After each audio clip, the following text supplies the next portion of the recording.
Salam dostlar, kanala hoş geldiniz. Ne? Davasko Fekon soruyorlar için. Davasko Fekon. Ne şu satıldı. Hadir. Divitli yüzerlik dur. Buna ayırıp köyde oturtup vermeli.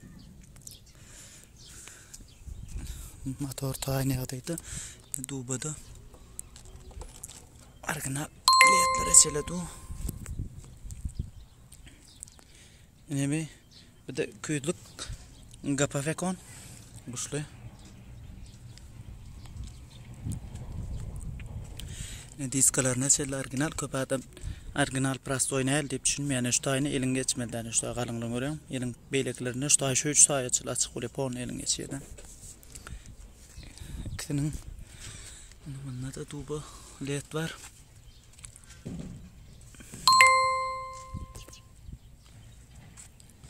Bunu iskradan problem zakat etti.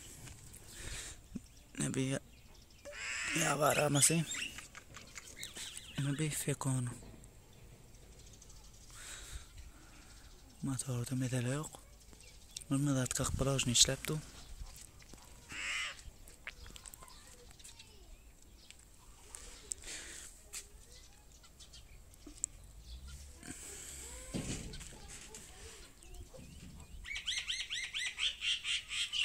Şunu motorlar gerek oldu. Ağırlaş bileniz. Numara şu yok numarada. İmoda WhatsApp.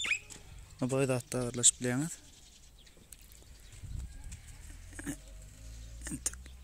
İşte göremedik.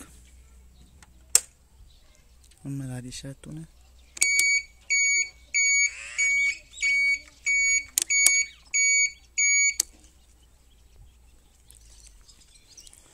Efendim yok bu badaklı etler işaret onu.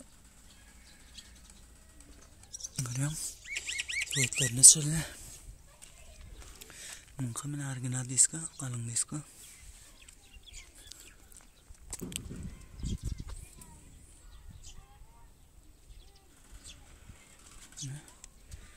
Mungkin 3 kilometre geçiptim şu at. Bir sürüp otlan koçadan aylan görüldü. Başka sürülenek motor. Mungkin işletti ne motorlar.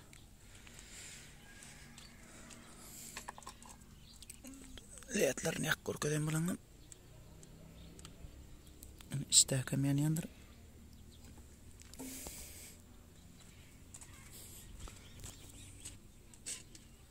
Ne?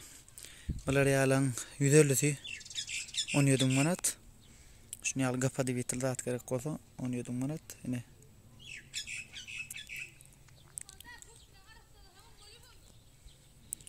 Bunu yalan Fekon ramalar 17.400 manat hazır kısık duran 17.000 manattan sattım. Şu an adarak bakalar oynadı da çatlar kaldı. Sonuçta bakalar da adarak ödetti. Şu kaldınız, köprüye kaldınız, lalaş buluyor 17.000 manat da çıkarıp buluyor. İkisini üstüne aldınız. Vilayetlara da savka var dettiniz. Vilayetlara da savka var. Ne bilir Aşgabat'tan gelip dururlar. Fekorlar. Ne bilir berde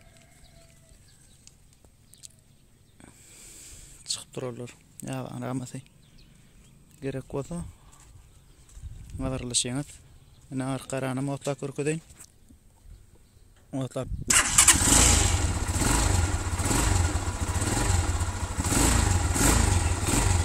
Bununla bedini adraftır. Nasır yaptan bedini gaydiyandır da açık. Bedini ay küçülü turyalı var içinde. Bular bir bedin bağında oldursan 405 kilometre oluyor geçe yüzerlikli.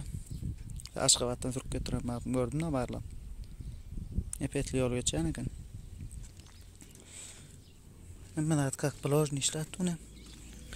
Irşnoya çelli menat batır. Ne dostlar yani köyde uğrattık kızlar oğan Fekon. Bana da köyde koyup verdiydiler yani videonun başına görüyorsunuz. Ne köydükte bitir oturttuk ne puntoda veserdik. Ne puntta ne şunu atla ne?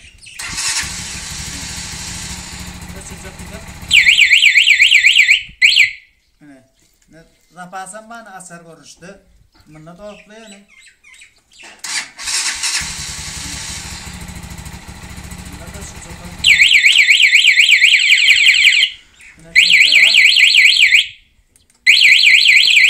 Yine şunu al elim devirden rahat etken bıyıgrıyla. Zama ovası yine. Bıyıra bakın.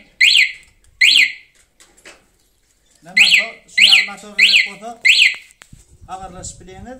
Nomer belli keserim. Ne şunu al küydük oturtup verdiğine davası koyup onu. Yüderli oturtup verdiğine tapağı oluyor. Yüderli o anardan gelse yüderli veriyor. Küydüğüm oturtup oluyor. Kanala da onunla yapalım. Bilen alın. Neyip o kanalı video gelip durur. Salam dostlar, kanala hoş geldiniz. Ne videonun başına da görüyorsunuz. 2 tane motoru eğlerini sattım. Neticesini alanı verene. Dün sattım olur. Netip bazı gelmeli alsa motor. Her renkten motor kadar karagök. Ben yüderli, anında da kaydeden yüderlikle tarayayım.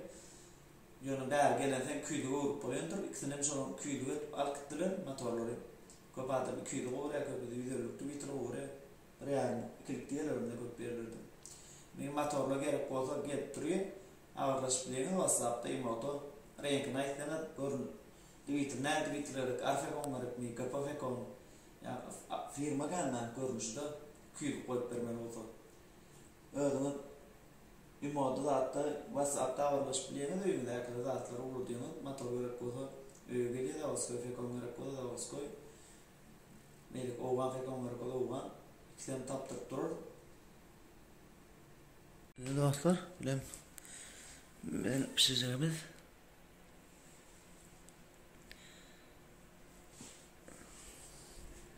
ne hip olsa masin madır koyun önce bardım ben. Yani masinler makalar kımmat olandan video çekmedim. Tabi kımmatırak motorlar masin koydum. Köp adam komentarıya da eğlenip başon için. Barıp aylanımda yani video çekmedim.